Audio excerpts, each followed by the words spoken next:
Assalamualaikum warahmatullahi wabarakatuh. Perkenalkan, nama saya Lila Renita Susanti, NIM 2230306070. Di sini saya akan mempresentasikan tugas proposal kualitatif yang berjudul Dampak Penurunan Kognitif Terhadap Tujuan Hidup pada Lansia di Panti Jompo Kasih Sayang Bunda. Pada kesempatan kali ini saya akan menjelaskan tentang latar belakang penuaan populasi global merupakan fenomena yang tak terhindar dari abad ke-21.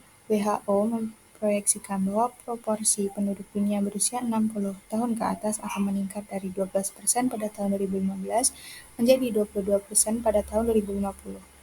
Penuaan populasi global diproyeksikan meningkat.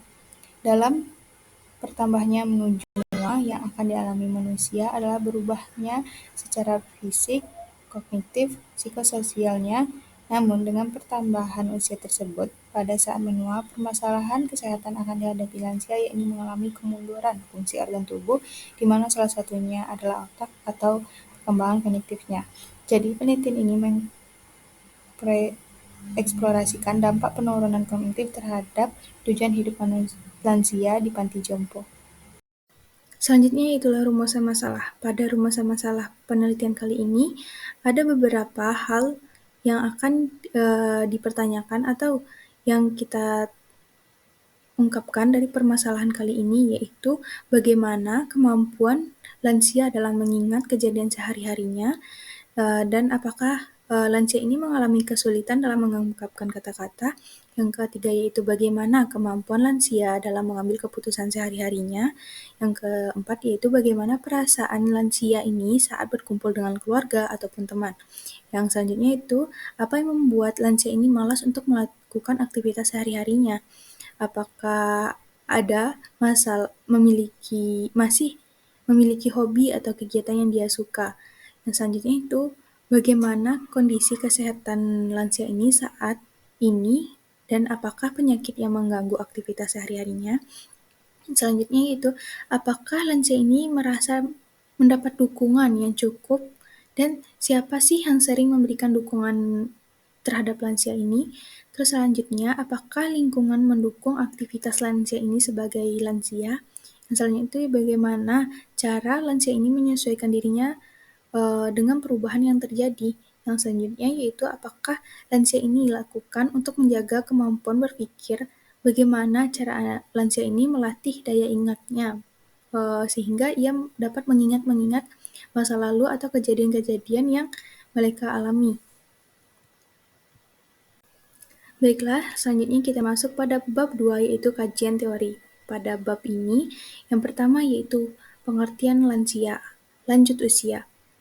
Penuaan adalah proses alami yang tidak dapat dihindari, berlangsung secara terus-menerus dan berkesinambungan. Proses ini menyebabkan perubahan autonomis, fisiologis, dan biokimia pada tubuh, yang pada akhirnya mengurangi fungsi serta kemampuan tubuh secara keseluruhan. Kementerian Kesehatan membagi lansia menjadi 3 kelompok. Yang pertama yaitu lansia dini yang berumur 55-64 tahun, individu yang baru memasuki usia lanjut.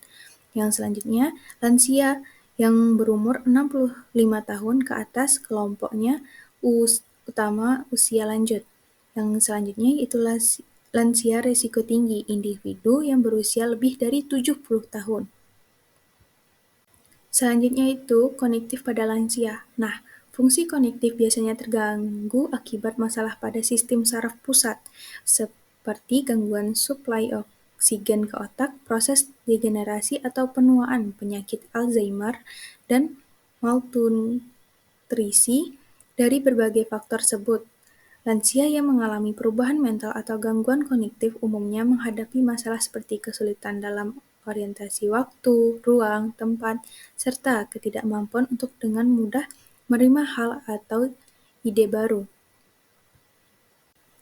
Selanjutnya yaitu C. Tujuan hidup. Tujuan hidup merujuk pada aspirasi, harapan, atau cita-cita yang menjadi panduan bagi individu dalam menjalani keputusannya.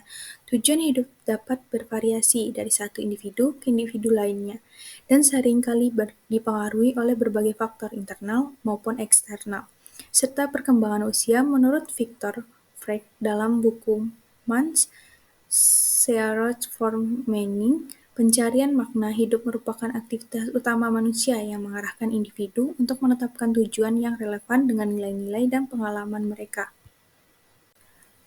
Yang D. Hubungan penurunan kognitif dengan tujuan hidup. Lansia sering menghadapi gangguan fungsi kognitif yang dapat diukur dengan skor MMSE. Selain itu, mereka juga mengalami perubahan fisik, kognitif, dan psikososial.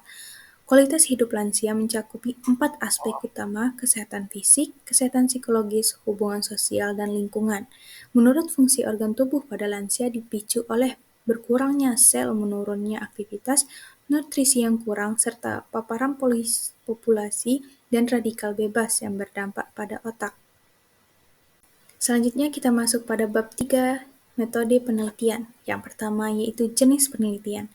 Jenis penelitian ini menggunakan metode kualitatif dengan pendekatan fenomenologi deskriptif. Penelitian ini tidak hanya menjabarkan fenomena yang diamati, tetapi juga berusaha memahami konteks emosional, sosial, dan psikologis yang melatar belakangi pengalaman lansia di panti jompo kasih sayang bunda. Subjek penelitian yang pertama yaitu lansia di atas 60 dengan penurunan kognitif ringan hingga sedang. Yang kedua, bersedia berpartisipasi dalam penelitian. Yang ketiga, jumlah partisipan 6-10 orang untuk mencapai satuan data. Selanjutnya yang D, teknik pengumpulan data. Yang pertama yaitu wawancara mendalam, yaitu yang dimana menggali pengalaman subjektif lansia. Yang kedua, observasi partisipan, mencatat pola perilaku dan interaksi sosial. Yang ketiga, dokumentasi, menggunakan catatan tertulis, rekaman, dan dokumen lainnya. Yang E, analisis data. Reduksi data, memilih data penting dan relevan. Yang kedua, pengelompokan tema, mengidentifikasi pola dan konsep utama. Yang ketiga, penyajian naratif, menyusun deskripsi temuan secara terstruktur. Yang keempat, verifikasi, triangulasi sumber dan memberi checking. Selanjutnya yaitu etika penelitian. Dalam penelitian ada beberapa etika. Yang pertama yaitu persetujuan partisipan, yaitu kita meminta sukarela kepada partisipan untuk melakukan proses wawancara atau proses observasi. Yang kedua yaitu kerahasiaan data. Identitas partisipan dirahasiakan. Yang ketiga yaitu hak partisipan, bebas mengundurkan diri kapan saja atau memutuskan untuk tidak melakukan tes selanjutnya. Yang keempat yaitu kesejahteraan, mengutamakan kenyamanan partisipan. Mungkin sekian presentasi laporan pada kali ini. Saya akhiri dengan wassalamualaikum warahmatullahi wabarakatuh.